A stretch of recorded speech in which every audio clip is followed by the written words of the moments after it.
সমাজ পরিবর্তনের সুযোগ এসেছে। আমরা বাংলাদেশ রাষ্ট্রকে একটি উন্নত রাষ্ট্রে নিয়ে যাওয়ার জন্য ইতিমধ্যে 31 দফা আমরা ঘোষণা করেছি। আমাদের নেতৃবৃন্দ বলেছে ফ্যামিলি কার্ড দেওয়া হবে, কৃষক ফার্মার কার্ড দেওয়া হবে, চিকিৎসা কার্ড দেওয়া হবে।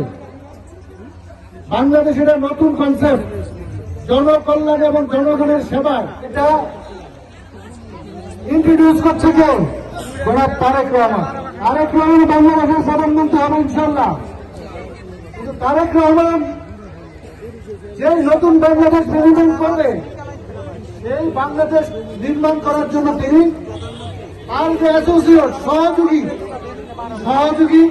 মনোনীত করেছেন। সেই রকম একজন তারেক রহমানের সহযোগী হলো আপনাদের নেতা ইঞ্জিনিয়ার মমিনুল হক। তার কাছে আপনাদের অনেক দাবি আছে, অনেক কিছু আছে। তিনি নির্বাচিত হলে সেগুলো অবশ্যই অক্ষরে অক্ষরে পূর্ণ করবেন। কিন্তু যেহেতু 12ই ফেব্রুয়ারি জাতীয় সংসদ নির্বাচন অনুষ্ঠিত হচ্ছে, এই নির্বাচনে আপনাদেরকে দায়িত্ব নিতে হবে।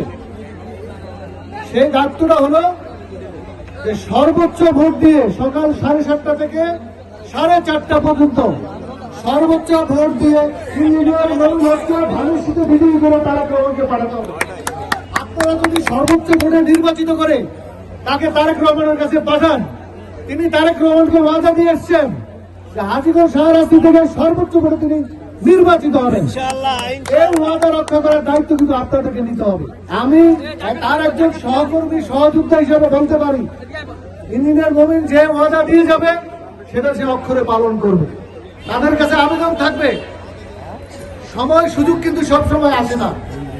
আপনারা অনেকে ইতিমধ্যে অবগত আছেন বা জানেন, অথবা সেই সমস্যাটা ভোগ করতেছেন। সেটা হলো কি, আপনার সন্তান সঠিক প্রক্রিয়ার মানুষ হচ্ছে না, পড়াশোনা করছে না, হয় কিশোর গ্যাংকে নাম দেখাচ্ছে অথবা মাদকের কারোর সাথে সে বন্ধুত্ব করছে। এটা একটা মেজর সমস্যা বাংলাদেশে। মা বোনদেরকে বলবো যে আপনারা আপনাদের ছেলে মেয়েদেরকে সুশিক্ষায় শিক্ষিত করুন।